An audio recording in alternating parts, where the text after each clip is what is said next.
All right, ladies and gentlemen, I welcome you aboard the Steve Malzberg Show. We are live from our New York City studios.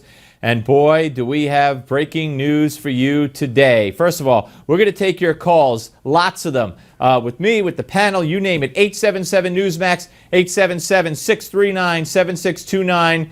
I want you to listen to Paul Ryan, and this is on January 13th, not that long ago. And he was on the Today Show talking to Matt Lauer. And here's what the Speaker of the House of Representatives had to say.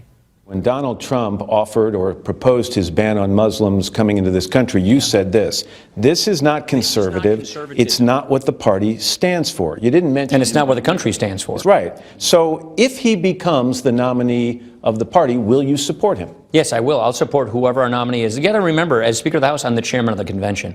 So I don't agree with him on that. Yeah, how do you get your arms around that, though? How do you square that? Because you don't agree with everybody on everything. Now, I don't know if Paul Ryan has an evil twin brother, but that Paul Ryan no longer exists. This Paul Ryan was interviewed by Jake Tapper on CNN today, asked about, hey, you supporting Donald Trump? To be perfectly candid with you, Jake, I'm just not ready to do that at this point. I'm not there right now. And I hope to, though, and I want to. But I think what is required is that we unify this party.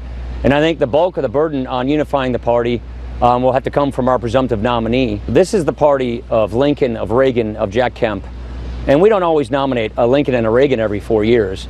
But we hope that our nominee aspires to be Lincoln and Reagan-esque. That person advances the principles of our party and appeals to a wide, vast majority of Americans. And so I think what is necessary to make this work, for this to unify, is to actually take our principles and advance them. And that's what we want to see. All right. So, you tell me, what am I missing here?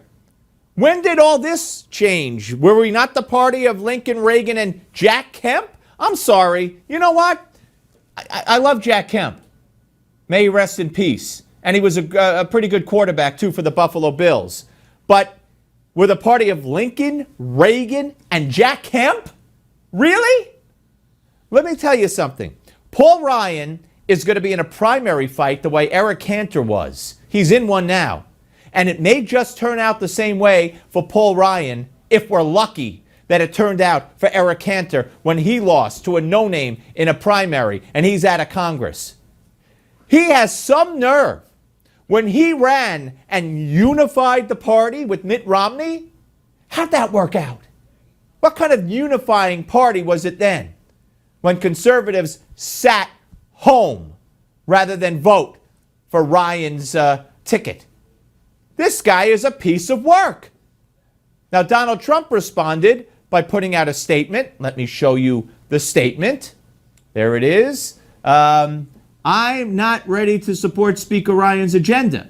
Perhaps in the future we can work together and come to an agreement about what is best for the American people. They have been treated so badly for so long that it is about time for politicians to put them first.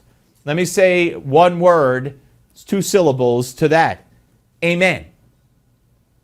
I mean, I am astounded, just astounded by what Paul Ryan did today. I don't know what game he's playing, but I'll tell you what. You just motivated Trump supporters even more. You probably motivated the conservative base. This is the guy who gave away whatever Obama wanted in that omnibus bill.